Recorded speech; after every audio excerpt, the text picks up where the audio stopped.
Halo, assalamualaikum warahmatullahi wabarakatuh. Perkenalkan, nama saya Irma Nuridayah. Di sini saya perwakilan dari kelompok 4 yang beranggotakan saya sendiri, Irma Nuridayah, Ina Mardania, M. Darul Qutni, Rocky Bastian, Intan Trinanda, Anissa, dan juga Kurnia Sari Rahma. Di sini kami menjelaskan peran dan fungsi negara dalam ekonomi Islam. Dalam pondasi ekonomi Islam, pemerintah itu mempunyai peranan yang sangat penting untuk mensejahterakan rakyatnya. Kenapa? Karena kesejahteraan rakyat itu berada di tangan pemerintah. Bagaimana pemerintah bisa mengatur rakyatnya dengan baik, mengatur negaranya dengan baik, dan juga mensejahterakan semua rakyatnya dengan merata, dari Sabang sampai Merauke tanpa pilih kasih.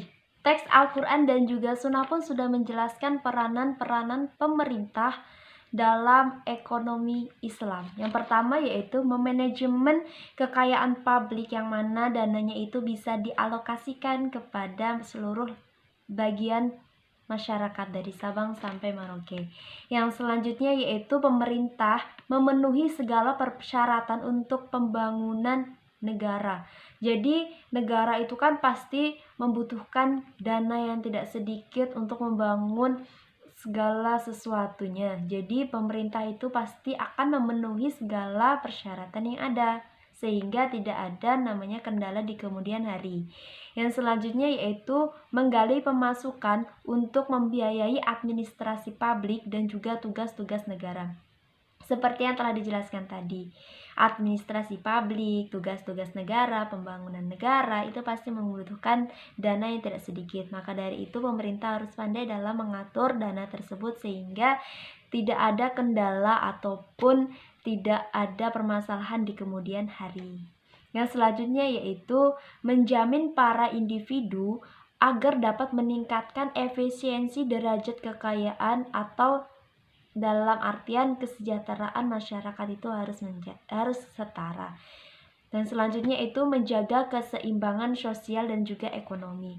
Pemerintah itu juga mempunyai peranan yang sangat penting dalam melindungi sosial ekonomi masyarakat itu sendiri, sehingga tidak ada istilahnya sosial di masyarakat itu melenceng ataupun melanggar norma-norma yang ada. Artinya segala sesuatu itu sudah diatur dalam pemerintah tersebut melalui Undang-Undang Dasar 1945 maupun ideologi Pancasila.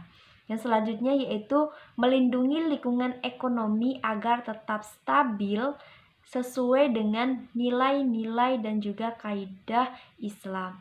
Jadi segala sesuatu yang berada dalam masyarakat, terutama itu adalah perkembangan ekonomi atau aktivitas kegiatan ekonomi yang ada di masyarakat, itu tentunya harus diatur dalam kaidah-kaidah Islam atau tidak boleh nyeleweng dari aturan-aturan Islam maupun Undang-Undang Dasar 1945. Dan segala kebijakan yang ada di Indonesia itu pastinya harus mengikuti ideologi Pancasila yang ada. Dan dalam pengembangan ekonomi itu semuanya diserahkan di tangan rakyat. Jadi rakyat itu bisa dibebaskan untuk bagaimana sih dia mengatur perekonomiannya atau kegiatan ekonominya, asalkan semua itu bisa diatur dengan baik atau sesuai dengan norma-norma yang ada, sesuai dengan Pancasila, sesuai dengan Undang-Undang Dasar 1945, dan juga harus sesuai dengan kaidah-kaidah atau prinsip-prinsip Islam yang telah berlaku. Secara garis besar, fungsi negara dalam mengatur ekonomi dan juga publik itu ada 3. Yang pertama yaitu fungsi alokasi negara. Fungsi ini yaitu pemerintah membayarkan segala pengeluaran di segala bidang yang ada.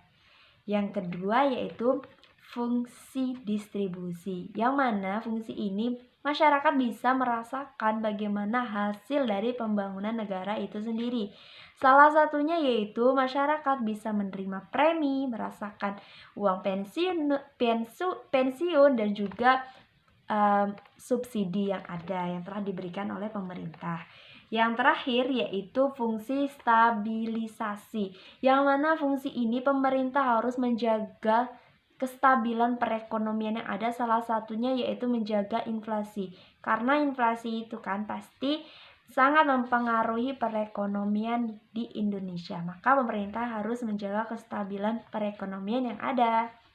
Demikianlah presentasi dari kami kelompok 4. Saya sendiri Irma Nuridaya. Mohon maaf apabila terdapat banyak kesalahan yang ada, dan juga semoga video ini dapat bermanfaat bagi rekan-rekan sekalian. Saya akhiri. Wassalamualaikum warahmatullahi wabarakatuh.